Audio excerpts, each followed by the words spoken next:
Hey y'all, welcome back to my channel. It's a library haul.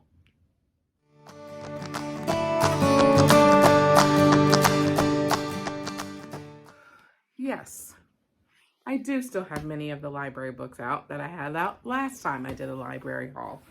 One of them is The Knife of Letting Go, which is my next read as a doorstopper for my TBR cards. And I swear I'm going to read them.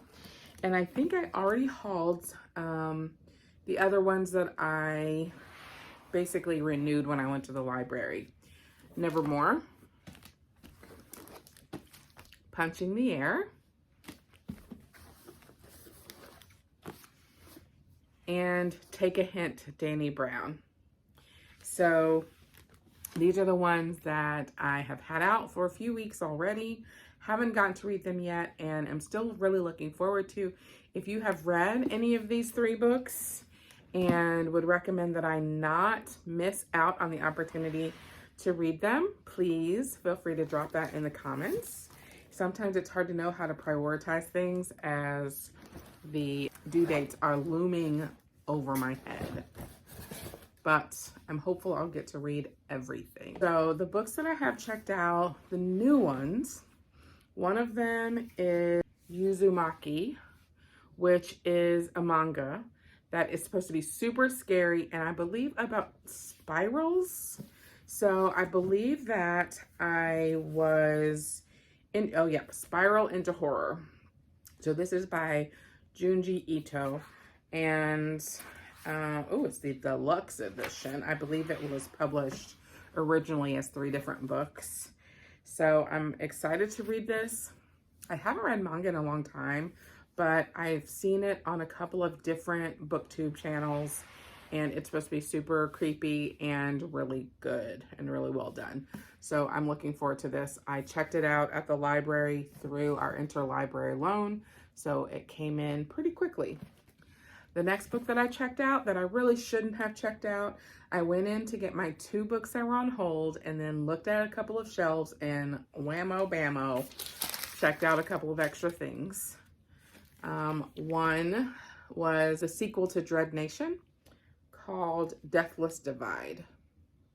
So Dread Nation is set in a world where a zombie apocalypse interrupted the Civil War. And as you might expect, a lot of the enslaved and even free blacks were used as soldiers to kill the zombies. I can't remember what they call the zombies because they don't call them, all of the zombie apocalypse worlds have a word. I don't remember what it is. Shamblers, maybe? It's been a while since I read Dread Nation, so I will probably see if I can find a summary online. Usually somebody has summarized the book, spoilers and all. So I will probably read that and then read the sequel. So Justina Ireland is a favorite of mine. Not just a favorite author, but I also follow her on Twitter, so I pay attention to kind of her in general and have really liked her. The other book that I got that I pulled off of the shelf when I shouldn't have, it is called The Kiss of Deception by Mary E. Pearson. So one of the things in our local library system, some of the libraries put this little card, this little piece of paper inside the book where you can write thoughts that you have, and I love reading what other people think. So someone with the initials KS says, love the protagonist's personality and pacing was perfect. Found other characters to be somewhat wooden.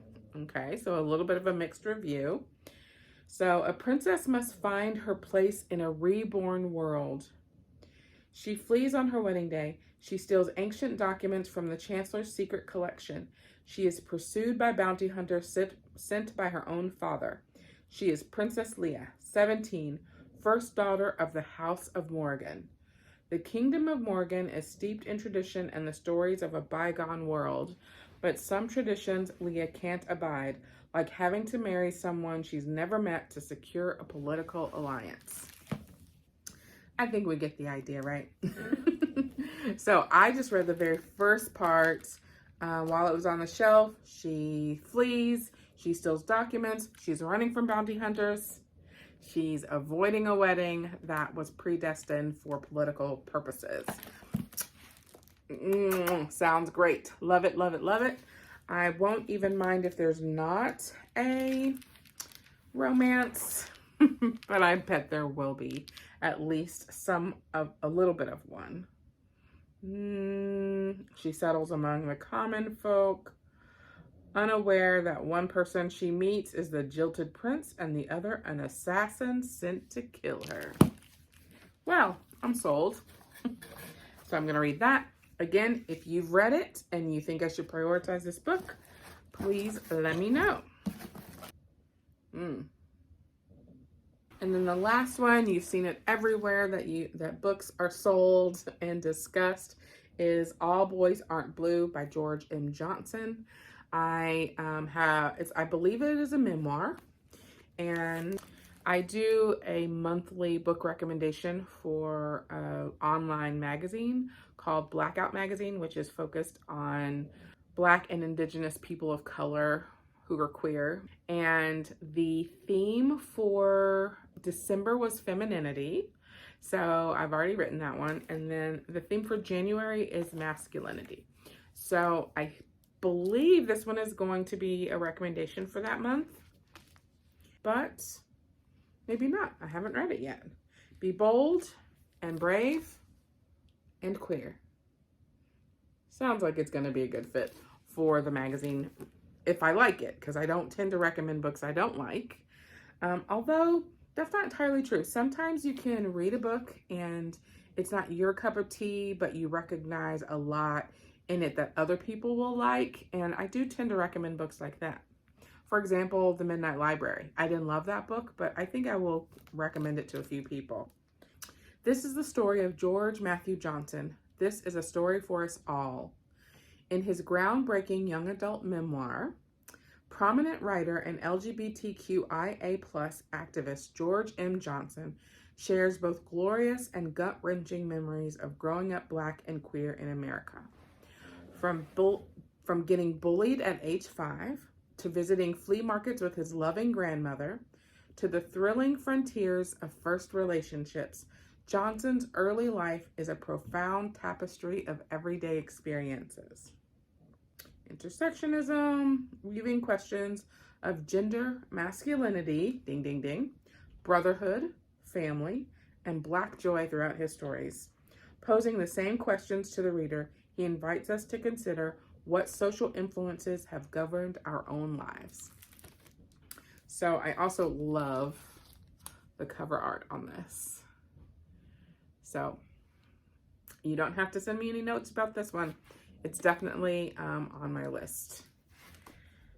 So that's all the stuff I got from the library. I did a surprise book haul 2 videos ago, I think, for some books that I got from Barnes & Noble last time I was there. So check that out if you're interested. My next book, the plan is for it to be The Knife of Letting Go, because it was one of the books I need to read for this month because of my TBR cards. And then I'm going to read Uzumaki.